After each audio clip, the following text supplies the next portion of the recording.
राजस्थान के इन सूखे खेतों में रात का अंधेरा सिर्फ अंधेरा नहीं होता, जमीन अपनी आत्मा मांगती है। और इस खेत में खड़ा है एक पुतला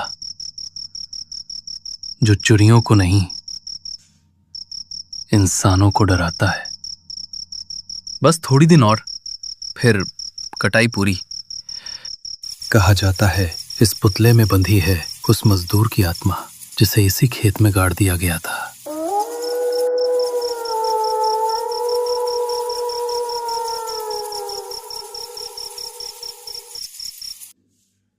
हवा ही तो है,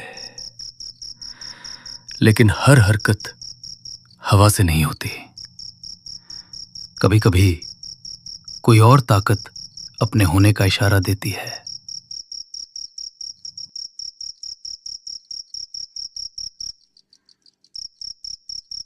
ये कैसा साया? परछाइयां खेत का सच छुपाती नहीं, बल्कि दिखाती हैं।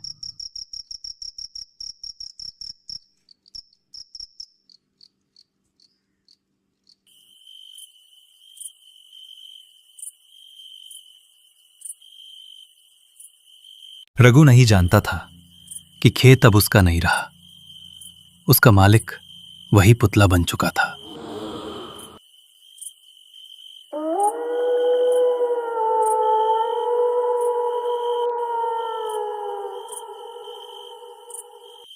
रात के उस सन्नाटे में जब पूरा गांव गहरी नींद में था, खेत में खड़ा रघु अपनी दरांती से फसल काट रहा था।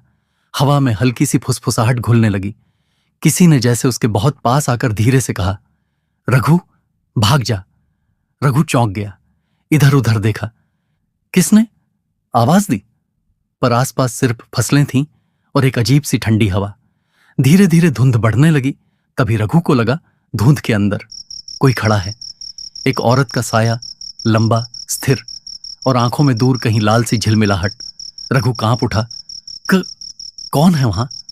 पहले वो साया धुंध में उभरता रहा, फिर अचानक मिट गया और उसके पीछे खड़ा पुतला हल्का सा हिला, जैसे किसी ने उसकी लकड़ी को अंदर से धकेला हो। झर झर की आवाज आई। रघु ने लालटेन उठाई।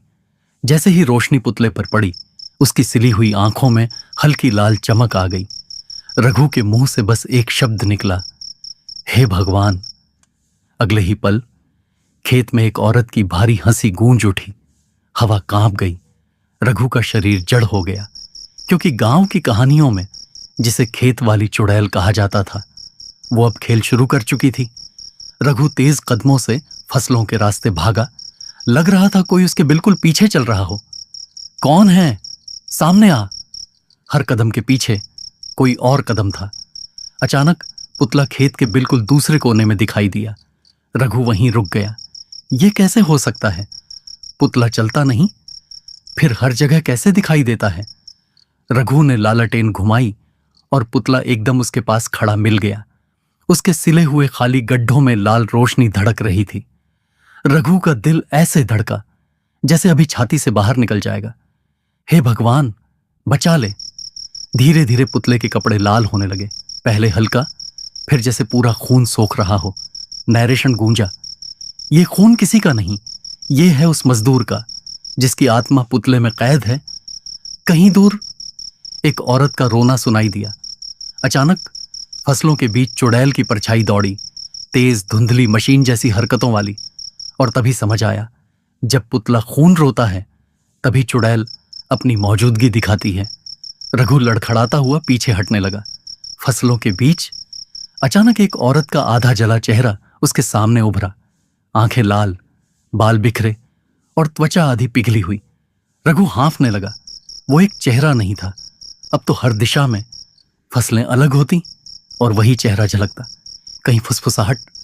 रघु रघु रघु पीछे हटते हटते गिरा और उसके सामने पुतला जमीन से उतरकर खड़ा हो गया। अब वो सिर्फ लकड़ी और घास नहीं था, वो चुड़ैल का दूध बन चुका था। फिर फसलें फटकर अलग हुईं और चुड़ैल बाहर आई। उसका शरीर आधा इंसानी, आधा सड़ा हुआ, और उसकी आवाज रेगिस्तान की तरह सूखी। ये खेत तेरी कब्र बनेगा रघु। रघु दौड़ा, भागा, चिल्लाया, लेकिन जहां भी जाता पुतले की परछाई उसके सामने खड़ी होती। जैसे खेत ने उसे घेर लिया हो, जैसे श्राप ने रास्ते बंद कर दिए हों। धीरे धीरे खेत धुंध से भर गया, अंधेरा इतना कि हाथ भी दिखाई न दे। रघु जमीन पर गिर पड़ा। महिला की चीखें धुंध के अंदर गूंज रही थीं। फिर पुतला रघु के ऊपर झुका। उसकी लकड़ी की बाहें असली मांस में बदलने लगीं, काली सड़ी हुई इंसानी बाहें, और उन्होंने रघु को पकड़ लिया। रघु चीखा, बचाओ, कोई है।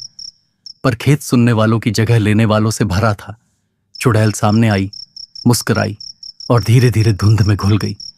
उसकी आखिरी बात रघु के कानों में गूंजती रही, अब तू इसी खेत का हिस्सा है। पुतले का मुंह फटना शुरू हुआ, अंदर लाल चमक उठी और उसी मुंह से रघु की चीख निकली, एक ऐसी चीख जो पूरा खेत निगल गया। फिर अचानक सब अंधेरा। सुबह होते ही गांव पर एक अजीब सी खामोशी छा गई। रघु घर नहीं लौटा था और खेत की तरफ से उठती ठंडी हवा बता रही थी कि रात ने कुछ छुपा लिया है। गांव के बुजुर्गों ने जब फसलों का रास्ता पकड़ा तो मिट्टी पर घसीटते पैरों के निशान मिले, लेकिन रघु का कोई नामो निशान नहीं। खेत के बीचों बीच पुतला वैसा ही खड़ा था। सिर पर उसकी लकड़ी थोड़ी गहरी सड़ी हुई लग रही थी, जैसे रात भर उसने किसी को पकड़े रखा हो। गांव में डर फैलने लगा। लोग कहने लगे, रात में खेत ने किसी को खा लिया है, रात में किसी ने पुतले को चलते देखा है, और रात में किसी ने धुंध में रघु की आवाज सुनी है।